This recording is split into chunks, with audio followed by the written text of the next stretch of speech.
With the Lucky Land Slots, you can get lucky just about anywhere. This is your captain speaking. We've got clear runway and the weather's fine, but we're just going to circle up here a while and get lucky. No, nothing like that. It's just these cash prizes add up quick. So I suggest you sit back, keep your tray table upright, and start getting lucky. Play for free at LuckyLandSlots.com. Are you feeling lucky? No purchase necessary. Void where prohibited by law. 18 plus terms and conditions apply. See website for details. With Lucky Land Slots, you can get lucky just about anywhere. Dearly beloved, we are gathered here today to... Has anyone seen the bride and groom? Sorry, we're here. We were getting lucky in the limo and we lost track of time. No, Lucky Land Casino, with cash prizes that add up quicker than a guest registry. In that case, I pronounce you lucky. Play for free at LuckyLandSlots.com. Daily bonuses are waiting. No purchase necessary. Void where prohibited by law. 18 plus. Terms and conditions apply. See website for details. With the Lucky Land Slots, you can get lucky just about anywhere. This is your captain speaking. We've got clear runway and the weather's fine, but we're just going to circle up here a while and get lucky. No, nothing like that. It's just these cash prizes add up quick. So I suggest you sit back, keep your tray table upright, and start getting lucky. Play for free at LuckyLandSlots.com. Are you feeling lucky? No purchase necessary. Void where prohibited by law. 18 plus terms and conditions apply. See website for details.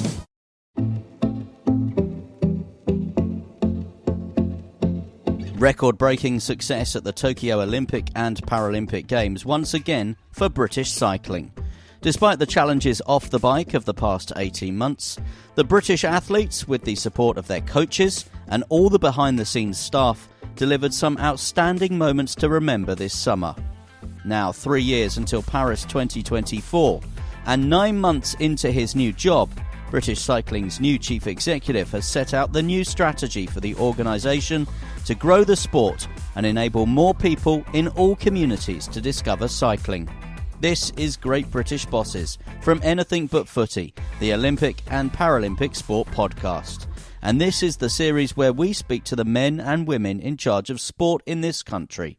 I'm Michael. I'm John. My name's Brian Placer. I'm the Chief Executive of British Cycling. Brian, to start off with, and we could start anywhere, to be fair, but I'm going to start with the Paralympics because 24 medals, 21 riders, all winning a medal, the best ever. It was just amazing, wasn't it? What an inspiration to watch it as well. And look, and I know some of these kicked off early in the morning as well, but I managed to get through every single one of them, and I could have cried at various points during it as well. So some real superhumans, and not just in cycling, by the way. If you look at the whole of Paralympic GB, you look at the swimmers, you look at everything that went on in there as well. I think it was just an amazing games. Really, probably the best I've seen.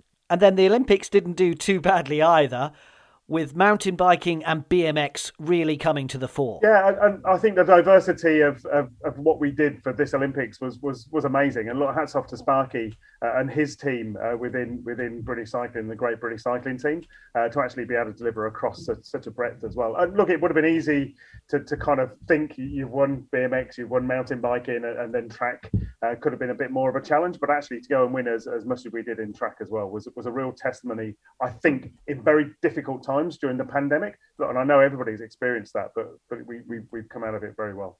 You mentioned Sparky. Stephen Park, of course, your performance director. We were really impressed with him, Brian. He managed the media expectations before the games, sort of saying we might not be quite as good as we have been in recent years. But then the way he led his team, they then delivered more than maybe we were all expecting. Look, a lot comes down to the coaches that are around Stephen as well, around Sparky.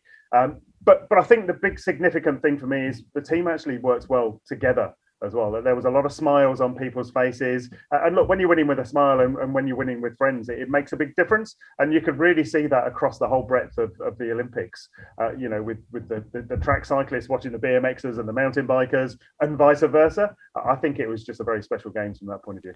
Just quickly on that, do you think there was more of a team spirit because There were no fans in the stadiums, no supporters. They were the only supporters that people had. No, I don't. Look, the team spirit really comes from the top and down throughout the whole system, and you start to build that. And I also think the diversity of bringing BMX and those aspects, which are a different bunch, really, a different demographic. I think it really adds to the ingredients, and I think that's largely what makes the difference. So let's move to the other things we could have started with. Your new British cycling strategy.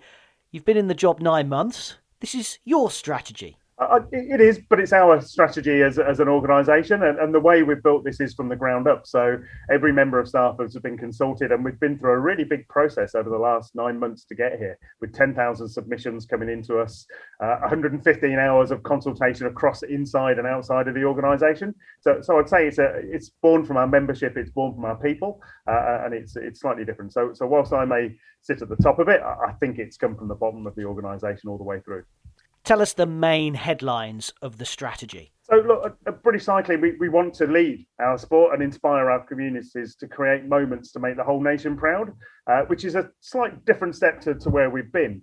And look, we know if you see the joy in a child's face at the end of the first race, winning the Olympics, Paralympics and world titles and the levels in between, it generates a societal change as well. So we know that by leading the sports, working strongly to inspire the communities, we can make a big impact on society, whether that be through economics, whether that be through the environment, whether it be just raising the spirits of the nation, as we've seen during the Olympics and the Paralympics that's just come as well. So, and to do this, we really identified some of the priorities. So there's 7 priorities that lead to it, 3 which enable us to lead the sport, 3 which then inspire the community, and then 1 of us which allows us to have the tools to do the job as well. Look, all are interdependent on each other as well. So if you fail in one, you can't succeed in the other ones as well. And then underpinning that, we went through some principles. So we built 5 principles on which we will operate as an organisation, not just for the next 3 years, but also for the subsequent years that come after that as well. And then we'll build a strategy framework that runs through the organisation to make sure we do it. And the biggest thing for me in all of this was making sure that we could measure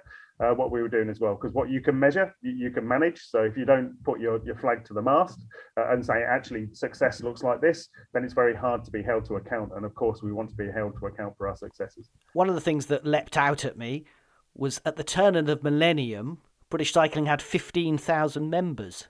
Now it's 150,000, but you want 250,000. Yeah, and look, we know there's 9.1 million people riding in the sport of cycling. We know there's over 20 million people that are riding bikes generally. So it's actually a good reflection of success, and that you're getting your message across, and then it becomes a want-based membership as opposed to just a need because it's an insurance transaction. So actually, that's about the growth in your membership. So if you've got your propositions right, you've got your messaging right, and you're delivering what you need to for your members, you should be able to grow the membership base. So look, whilst it's ambitious, I think with the systems that we put in place and the principles that we've got, I think we can deliver it. British Cycling's done a great job at hitting its target of getting more than 1 million women cycling. Could you have set yourself a target, say, to get a certain number of ethnic minorities cycling? Yeah, and of course we've done that. And within the strategy that we're putting there, it's about kind of cycling for everybody. So we want everybody to feel welcome to cycling, ethnic minorities, different genders, different religions, everything really. And at that stage, we've set those targets in there. The challenge for everybody, I think now, is where does the benchmark lay? Because I don't think anybody's really been brave enough to put some metrics on it. So we're putting those metrics down, and it's a really big part of what we want to be, which is inclusive to everybody, to make sure everybody feels comfortable riding in a bike in a group with people and taking part in our sport. And I think that the big benefit for us there is obviously working with the BMX, working with mountain biking. You've got a more diverse audience than we've ever had, and you've got to live that life as well. And we saw that, of course, in the Olympics and Paralympics in the BMX. Kai White, Bethany Shriver, Kadina Cox. Those pictures are lasting memories of those games. Absolutely. And again, it's inspiration to participation. So when people see that you can and we embrace it, then ultimately I think you can deliver on the results. So look, again, we've set ambitious targets for doing that, and also children and youth. And I think children and youth really feeds into the diversity as well, because again, if we can target at a younger age, then it actually makes it easier to move forward with different socio-economic bands as well. And that's certainly a big target for us as well. Last one on this then, Brian. In lockdown, people got on their bikes. You couldn't get bike for love nor money. Is there a fear that we could go backwards as we return to some kind of normality? I don't think there is. I mean, there's always the danger as the roads get busier and people feel less safe and less secure riding on them. And that's where government have got to help us really to make sure that the roads and the infrastructure is in place for people to be able to go and ride. But it's also incumbent on us to make sure there's safe places to go and ride your bike, which is where competition helps a little bit. So for a good example, the launch yesterday was at Silverstone, and there was thousands of people, children to older people, all riding their bikes around the circuit in a really happy and safe environment. In fact, I did the family ride as well, and it was just amazing to see so many smiling faces going around the track. So look, it's incumbent on us to provide these facilities for people to ride in, but it's also incumbent on government itself to actually make sure that the road structures are really safe for people to go on there. And look, there's some big strides with that with the highway code. And look, we certainly know that there's a real appetite to keep people cycling and keep people walking, because it's better for our environment, it's better for our health, and all the different things that come as well. So from our point of view, it's about putting those people in the spotlight that can inspire people to continue riding their bikes. We mentioned it earlier, 9 months in the job, still enjoying it? Oh, love it. It's the best job in the world, isn't it? I think it was advertised as one of the best jobs in sport, and it's certainly been that. Look, it's challenging the same as every other job is, but I wake up with a smile on my face every day and I go to bed with a smile on my face, and I think that's a good measure of whether you're enjoying the job or not, and I love it. You're a member of a cycling club. Do they treat you slightly differently now? I've actually moved to be closer to Manchester, so I've just started to cycle up in the Peak District. So I've been down to Daventry a couple of times, but I've not had a chance to go cycling with them since we were out. I did go out with Banbury Star a few months ago for their 130th anniversary as well, which was amazing, and there were some people from Daventry there as well. So it's been a really strange start to an organisation when you start virtually. And then you work your way through, and of course we're moving house virtually as well, and it's a very, very strange world to do that, but I've loved it, and I love being in the Peak District at the moment as well. It's what an amazing place to go and ride your bike up some big hills. One of your huge successes at London Irish was the commercial side of the business, and that's an important part for British cycling now, because your contract with HSBC, your sponsorship with HSBC has come to a close now. Tokyo is finished. Yeah, it does, and it gives us a chance to actually reset and reassess where we are as an organisation, and one of the things we want to look at is a different sort of relationship that actually brings not just always finances, but quite often services or ability for us to get more people riding their bikes. So if we can have more thematic relationships across the piece with sponsors that actually have a real resonance. So some people can help us with children and youth. Some people can help us with diversity and inclusion, and people that actually really have some skin in the game on both sides of what we're doing as well. So we're looking at really reassessing, and part of the strategy that we're putting forward now enables us to do that and to take some very different propositions to the market for anybody that wants to come and support cycling and see the world become a better place for it. So rounding up, Brian, we've got some exciting sport to come in this country. The Commonwealth Games next summer, back at the Velodrome in London, of course, and then Paris, the Olympics and Paralympics not that far away. The pressure doesn't really stop for your athletes, Brian. Look, and in between that, we've also got the 2023 World Championships in Glasgow as well, which is the first time that every element of cycling has been brought to one nation at a time as well. So it's fairly relentless. And some of the road riders now will also be going out to Flanders in a few weeks' time for the World Champs as well. So it's a relentless cycle coming out of the pandemic. But look, it's still riding your bike and people still enjoy it. So we just have to make sure we look after the welfare of people that are doing this, make sure they do get the right downtime, specifically the staff that are behind the scenes as well. Otherwise, we run the risk of burnout. And of course, we're always mindful of making sure it's a good place to be, and people get the time and the infrastructure and the tools they need to do their job as well. And again, that's part of the strategy. When you look at it, it's one of those columns that are at the bottom to make sure that we enable and give our workforce and our facilitators, our volunteers, enough tools and enough the bits they need to do their job effectively. Well, we wish you and British Cycling all the best for your strategy. Thank you for making us smile throughout the summer, and thank you for talking to Anything But Footy. Thank you very much, John. Enjoyed it. Thank you. Sports Social Podcast Network. Lucky Land Casino, asking people, what's the weirdest place you've gotten lucky? Lucky? In line at the deli, I guess? Aha, in my dentist's office.